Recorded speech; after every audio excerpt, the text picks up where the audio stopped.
Hello, and welcome back to Probable Cause Christianity, 15 Minutes with God. It is Wednesday night, 7 o'clock. We got 15 minutes here to go over some things, and then another 15 minutes at 7:30 to 7:45. What we're going over tonight, getting more into Revelations, getting into Revelation 6. We're going to be talking about the four horsemen of the apocalypse. So this is something that I think everybody at one point or another has actually heard of the four horsemen of the apocalypse or something, because they've had movies, they've had books, they've had movies, I don't know, a whole bunch of things. Anyway, everybody's heard about it. People talk about it. I don't believe there are too many people, at least in the United States, that has not heard of the four horsemen of the apocalypse. But what I'm going to get into is the reality of them. Okay, so what we're going to be talking about is the reality of the horsemen and what they are and what the Bible says in Revelation, what they are, and maybe a little bit about what we can expect. All right. So first off, are the horsemen actual horsemen riding through the sky or something during the tribulation? I don't believe so. I believe they're representations of things to come, and or things that are happening now, actually. But these are representations of certain things, and they could be real, I guess. I mean, they could be creatures that God has made, angels on horses. I don't know. Okay, but I can tell you what they mean in Revelation. So let's go ahead and get started here, and we'll get through this. So, Revelation 6, the four horsemen. All right. First off, let's just kind of get right into it here. Revelation 6, 1 and 2 say, "And I saw when the Lamb opened one of the seals, and I heard, as it were a noise of thunder, one of the four living creatures come and see." All right. "And I saw, and behold, a white horse, and he that sat on him had a bow, and a crown was given unto him, and he went forth conquering and to conquer." All right. So, what do we know from this? From studies, biblical scholars, and so on, I've put together a little thing here to kind of explain this horseman and what he is and what he isn't. And what do I mean by what he isn't? Okay, so in the past, it has been thought, and actually still today by some, that the first horseman is Jesus, because he's on a white horse, right? And he's wearing a crown. But this is not so. It cannot be.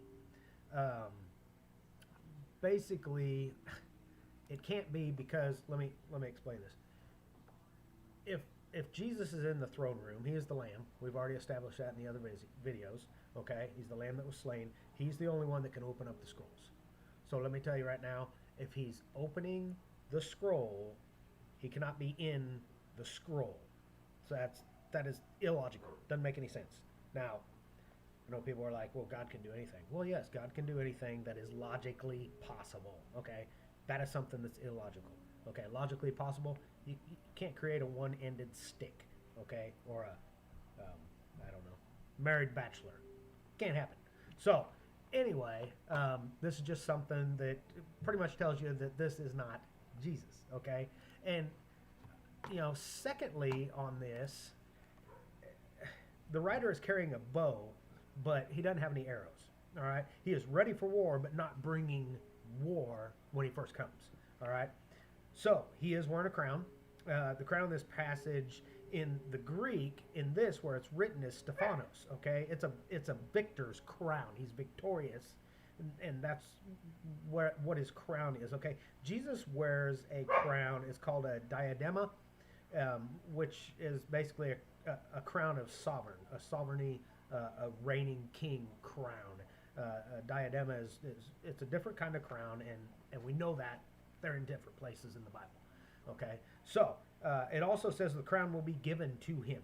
Okay, well, who gives it to him? Okay, so this guy comes back, or whoever it is, the white horse, the rider on the horse. Okay, this person, it says the crown will be given to him. I believe it is given to him by us here on earth. I mean, not us Christians, but but individuals. You give him a crown. You give him his Stephanos. It's his victor's crown because he comes to save the world. All right. So we give him this power, and basically, it's the Antichrist. This is who this is. Okay. It says he went forth conquering and to conquer. Okay. First he is conquering the world, and then he conquers mankind, wins them over, wins, the day. We'll get more into that. So basically, let's talk about that a little bit. Okay, what will the Antichrist actually look like? I mean, who will he be? We don't know. Okay, who is he? I don't know for sure. I've got my ideas. I think he comes from the Middle East, and there's other things, but he will not look like this. Okay, this picture here. He's not scary or ugly or sinister looking. Basically, all of his ugliness that the Antichrist has will actually be on the inside. Okay, terrible, black-hearted, evil on the inside. Okay. So, how does this happen? Okay, so if you look, okay, and this is skipping ahead in Revelations, I understand that, and we will get to this all, but in Revelations 13, it says, the dragon stood on the shore of the sea, and I saw a beast coming out of the sea. It had 10 horns and 7 heads, with 10 crowns on its horn, and on each head a blasphemous name. The beast I saw resembled a leopard, but had feet like those of a bear and a mouth like that of a lion. Now look at this. The dragon gave the beast his power and his throne and great authority. Okay? So we know from past passages and other places in the Bible that the dragon is Satan, right? Okay? Also in Revelation, dragon is Satan. So Satan gives power to the beast. Okay? So Satan gives the Antichrist his power. He is driving that wagon. All right? So when the Antichrist comes, it's going to be, basically, he's going to be wielding Satan's power on him, or he's possessed by Satan, or something. He has the power. Okay, so something I noticed about this picture, I'm not sure who painted it or whatever, but if you look at the picture, I believe that's John. It's supposed to be John in the picture. I'm not sure what he's doing, but look at his face. I mean, he's looking at this beast like what the hell is that? Okay, so I don't know if he's going to karate chop him or what. But anyway, I just thought that was funny. I was going to point that out.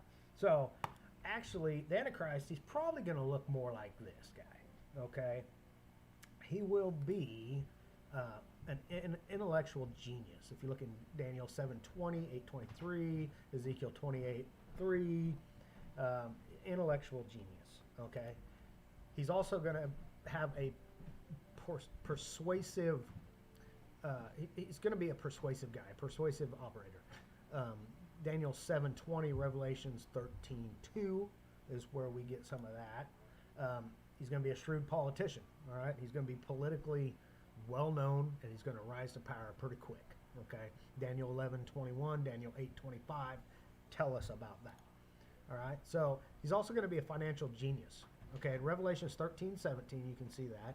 Ezekiel 28:4, 5, Psalms 52:7, Daniel 11:38 and 43. They all talk about this guy who saves the world economically. He's going to be a financial wizard when it comes to economics and stuff like that. And basically, he's going to save everybody from an economic crisis. So he's also going to be a forceful military leader. Okay, so Daniel 8:24, Revelation 6:2, Revelation 13:4, Isaiah 4:16. It all has in there about him being this great military leader when he comes to power, and he's going to basically conquer all. Okay, so he's also going to be a powerful organizer. Okay, he's going to be able to organize a lot of stuff. Revelation 13:1, 2. 17. He's just going to be a powerful guy. He has to be all these things to win over the hearts and minds of the whole world. All right. He's going to be the guy at the time, right? All right. So He's also going to be very big on unifying religious type of guru. All right. 2 Thessalonians 2:4, Revelation 13:3, 14:15. He unifies all religions and gets the world to basically become a one world religion, which also brings up something I actually learned today, that apparently the Pope here recently on May 14th, he had a meeting with a bunch of religious heads and basically is trying to start this this religious order where all religions work together for a cause. Okay, I don't know a whole lot about it. I just heard about that. Kind of strange. No, I don't think the Pope is the Antichrist. I really don't, because he's not an intellectual genius. I've seen him. All right, so no, I don't believe that. All right, so the Antichrist. People will love him for a while. Okay, he'll bring the world together in peace, make peace for the whole world, and he'll win them over with financial stability, like we talked about. Okay, all these things that he will be, people will love him, and they will love to listen to him, and they want to follow him. And this will last about 3.5 years, and everything will change after that 3.5 years.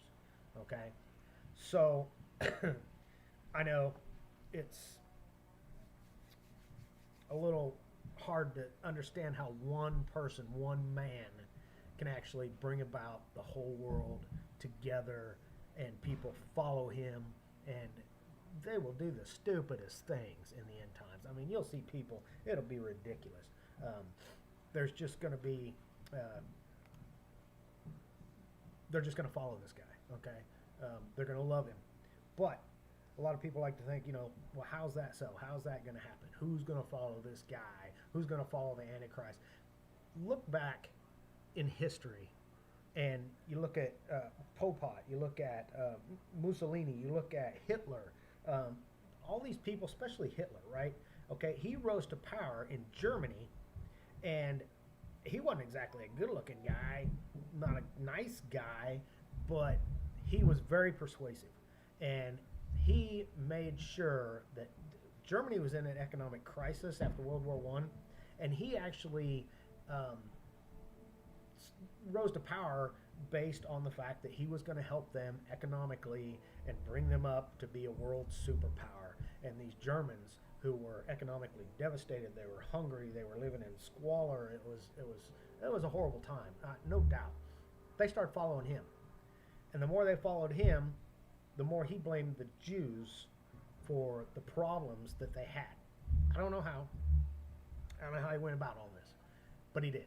Okay, so he ended up basically convincing a lot of German people that Jewish people weren't really people. They were animals. Okay, they were animals. They need to be destroyed because they caused all these problems to Germany. And who's going to believe that? But they did, right? So, it's kind of something that it's going to happen. It's going to actually, it is possible. That's all I'm saying. All right. So anyway, I was talking about 3.5 years, and everything will change. Okay. So how do we know this? Basically, we have to look back in the Bible. Okay, Daniel the prophet. Now, I would love to get into this, but I'm going to leave you with a little cliffhanger because my 15 minutes is up. So I'm going to have to stop here. But if you come back at 7:30, I'm going to get into this a little bit more. And, maybe we'll even get into the second horseman and some of the things that's going on with that. So, thanks for coming.